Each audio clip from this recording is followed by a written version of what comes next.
What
the dog doing?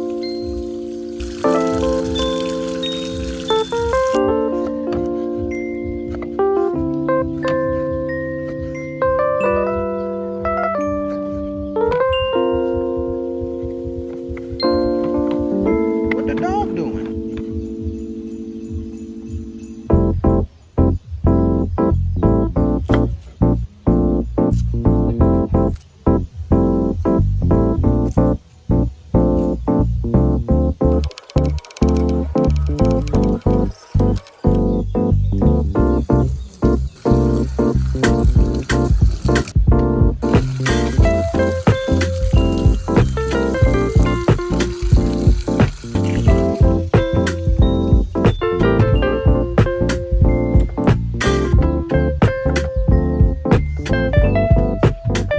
What the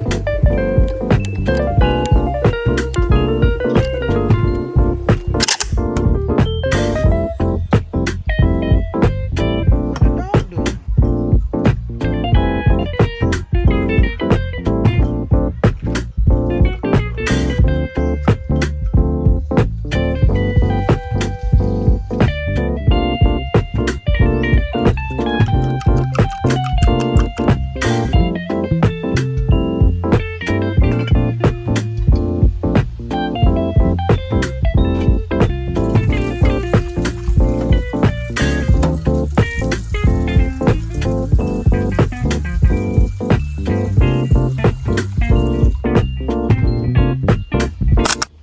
Hi guys! So iba-blanch ko nga lang tong talbos ng kamote na nakuha namin ng pamangkin ko dyan. And yes, ako nga yung nagtanim ng mga kamote na yon last time. And finally, na-harvest na siya namin. And plan ko pang dagdagan ng iba't ibang klaseng gulay dito sa paligid ng kubo since ang sarap sa feeling na ikaw yung nagtanim and finally may harvest ka na. So yun. Anyways, magluluto din ako dito ng scrambled egg. So I like my scrambled egg na maraming kamatis and sibuyas. And if hindi available yung kamatis, at least meron lang maraming sibuyas kasi hindi ako masyadong kumakain ng scrambled egg na plain kasi di ko lang bet masyado yung lasa. Mas better pa rin talaga na maraming sahog yung scrambled egg ko. And then, magluluto din ako ng talong since marami kami dito sa bahay. And also, magdadagdag din ako ng toyo and magluluto lang din ako ng saging na saba na prito. So, ina-achieve ko talaga dito yung Filipino breakfast talaga. Uy! So, 'di ba, ang daming options. So, ang sarap lang sa feeling na kahit papaano kung ano yung gusto mong kainin is meron ka ng options na yan na yung gusto mong kainin, unlike before nung kabataan kami na dapat kung ano yung na nakahanda sa mesa, yun na yun. Kasi 'pag naghahanap ka pa, wala, wala kang kakainin, girl. And naalala ko ng mga kabataan kami since apat kaming magkakapatid. So, pinagkakasya namin kung ano yung ulam na niluluto lang ni mama. So, naalala ko dati, yung isang pack ng noodles na yon, lalagyan lang yun ni mama ng maraming sabaw and lalagyan ng dahon ng malunggay para magkasya lang talaga sa amin. So, dati naman ng kabataan kami, parang hindi naman ramdam yung ganun kahirap. Parang makapaglaro lang kami, okay na. Parang not until nung naging grade 5 to grade 6 na ako, yun ko lang na feel na talagang ganito pa talaga kami kahirap. Hindi ko naman sinasabi na mayaman na kami ngayon, but at least kahit papaano nabibili na namin kung ano yung gusto naming bilhin, 'di ba? Unlike before talaga na walang-wala. So naalala ko dati hindi kami makapag-join kung ano man yung gusto namin sa school. Kunwari, yung may mga participants yon na mga activities. Hindi kami sumasali sa mga ganun, yung may mga kailangan may costumes, ganun. Hindi uso sa amin yun dati. Naka-uniform lang talaga kami. So ngayon binabawi namin yun sa pamangkin namin. By the way, kain tayo, guys. Happy birthday, Roar!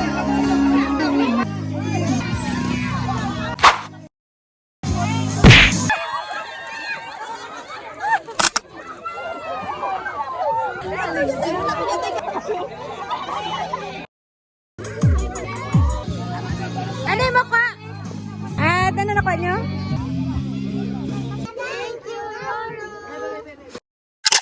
And that's how we celebrated birthdays here in the province, guys. Grabe, sobrang saya lang yun. And kinabukasan nga, meron nga si Papang Pagi dito na nabili daw nila ni Mama sa market. And magpapaturo nga tayo sa kanya kung paano yan niluluto. So, lalagyan lang daw yan ng gata and yung way ng pagluluto is medyo maanghang lang. So, yun.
So, yun lang yung way namin ng pagluluto ng ginataang pagi. Ganun lang yun siya ka-easy. And ito nga kami kinabukasan dahil in-invite nga kami ng tita ko na maligo dito sa malapit na resort sa amin since nagpa-dispedida nga si tito yung asawa niya.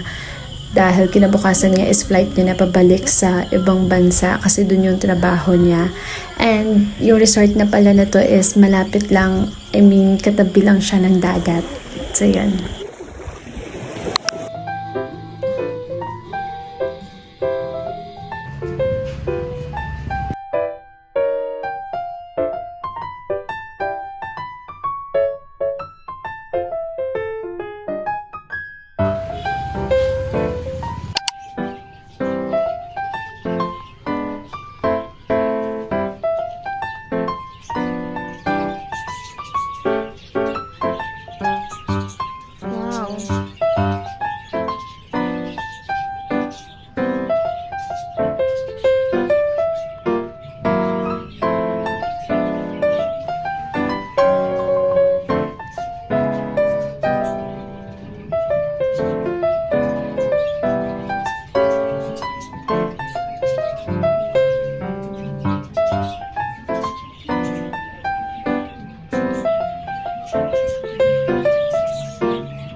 Happy birthday to you.